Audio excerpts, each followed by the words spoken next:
Hello. Guidelines for arranging for the effective delivery of reinforcers. For convenience of language in the following section, we refer to you as the person who is defining and delivering reinforcers.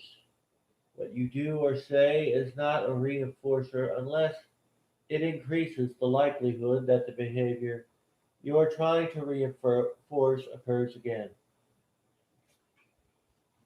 While going over this section, pondering it, thinking about it, on selecting and delivering those things you intend to be reinforcing, remember that reinforcers are defined by the behavior of the performer, not by the deliverer. Look at the data to know if you are effective. It is important to establish a contingent relationship between behavior and reinforcers if the end is to be what you want. One, personalize your reinforcers. Your reinforcers should reflect your own style. When you use tangible or social reinforcers with which you are not comfortable, they typically do not come across as reinforcing. In addition, when telling employees you appreciate their effort or accomplishment, express your praise in terms of how you feel, not in terms of the company or management. For example, use I appreciate rather than we at company XYZ or we, the management, appreciate. Above all, avoid form letters. Your reinforcers should reflect not only some knowledge of the performance, but some thought as well. For example, when you send a memo or tell people face to face that they did a good job, don't just say thanks, great job. Describe in a few well chosen words what performers did that you like and what you like and why you like it. Most important, the next time you reinforce, say something different. If you are delivering reinforcers to several people, vary the things you say so that each person receives a new message.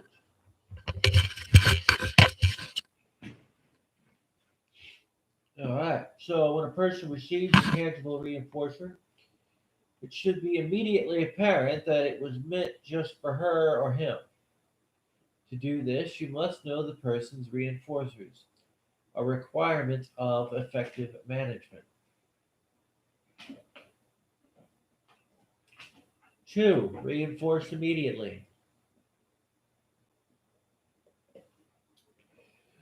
The best time to reinforce is when you catch people in the act. Reinforce while they are doing what you want. The longer the delay between the behavior and the reinforcer, the less impact the reinforcer will have on the behavior.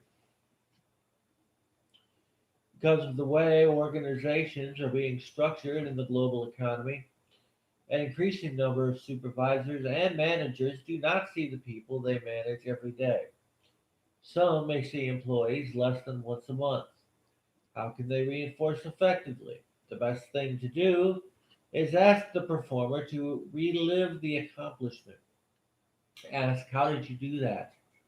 Answering this question will give people an opportunity to tell you how difficult the accomplishment was, how clever they were, how long they worked, and so on.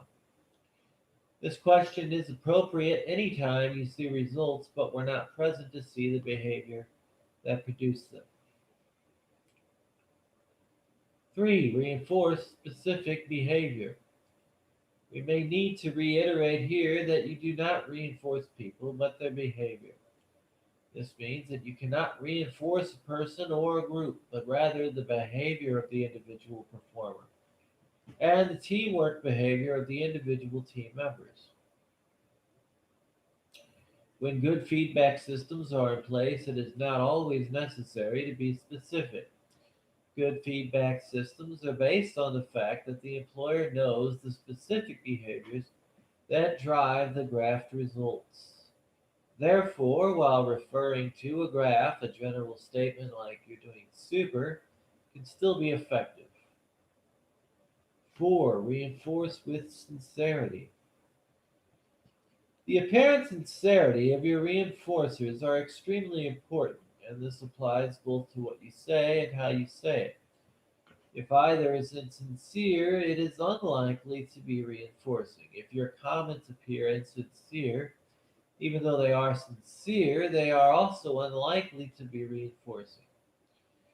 As discussed previously, an important aid to being sincere is using specific data while expressing your appreciation. People generally regard specific reinforcement as sincere.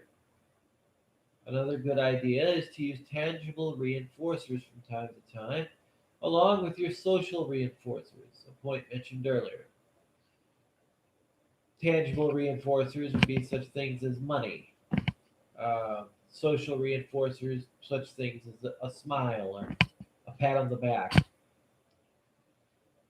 The fact that you would spend the time, money, and required to select a enforcer helps communicate sincerity. When giving tangible reinforcers, you should give the social reinforcer first. This increases the likelihood that the person will hear your words and will more fully experience the impact and sincerity of your social reinforcer.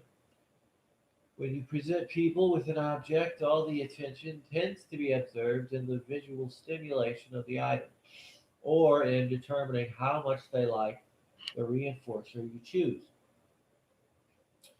Give the tangible almost like an afterthought after the social sinks in. Reinforce 5. Reinforce frequently. Generally speaking, the more frequently an employee is reinforced for desired performance, the stronger that performance will be. How much is enough? The answer to this question involves many factors, but to give you a perspective, consider the following. In The Technology of Teaching, B.F. Skinner, 1968, states that to teach students to become competent in basic mathematical concepts requires in excess of 50,000 contingencies. This is not to suggest that a similar number is needed to teach adults job related skills and habits, but the amount of reinforcement that is needed is generally much more than most people think. A useful guide for the amount of reinforcement one should deliver relative to the consequences is the 4-to-1 ratio. The most effective teachers, coaches, and managers have a ratio of positive to negative interactions that exceeds 4 to 1. A helpful tip for managers who need to improve their ratios is for every time they apply a negative consequence, they should find at least 4 opportunities somewhere in the workplace to reinforce a desired performance. Of course, according to this ratio, if you never delivered any negative consequences, you would never deliver any positives. But in the real world, this rarely happens. They should actively look for desired behaviors. 6. Don't reinforce and punish at the same time. Frequently, while delivering reinforcers, people are tempted to express both what they did and did not like about the performance.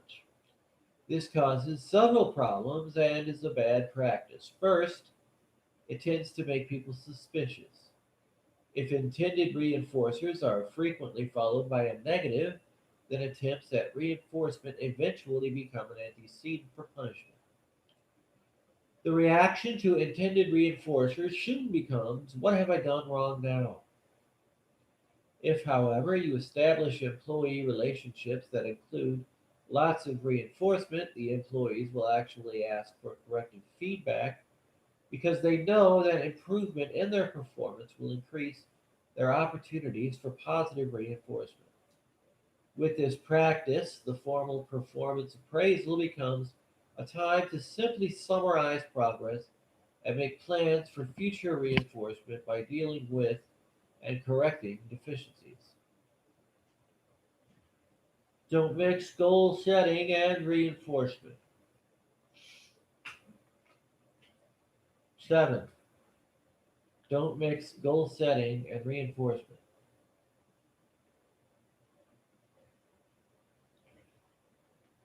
Sometimes when we reinforce a behavior, we ask the performer for something more.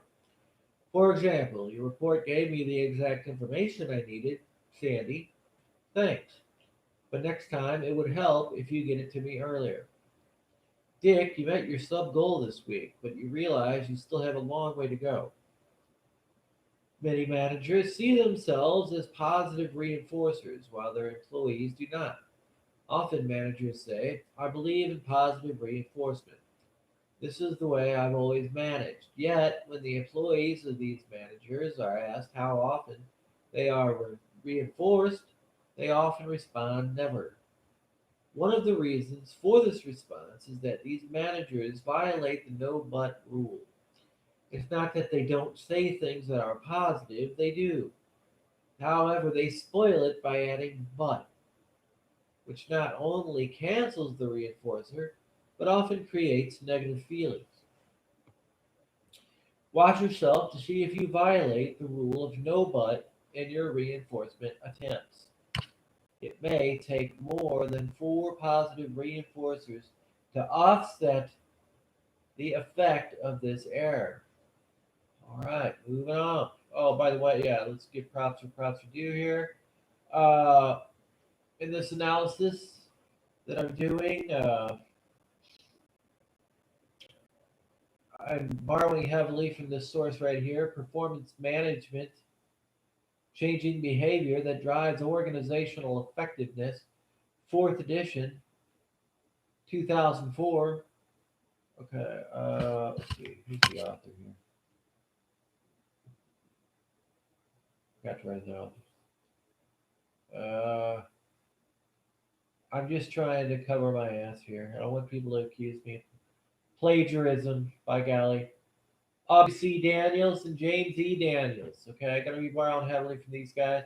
This is actually an analysis of their work, performance management, changing behavior that drives organizational effectiveness. I borrow heavily from it, add in a lot of my own parenthetical material, and it's basically like a big long fancy book report. So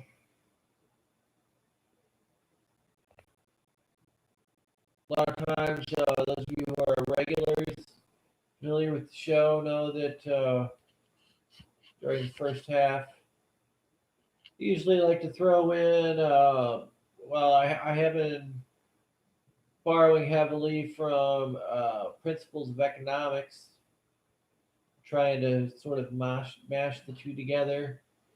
Uh, Principles of Economics by Alfred Marshall, and this work, it's rather contemporary work compared to Alfred. 90 seconds. Oh, 90s. Oh, shoot. Okay. Well, I forgot.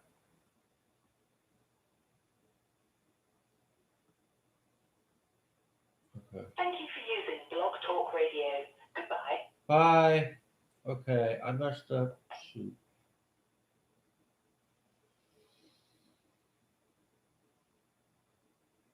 All right, I shall return.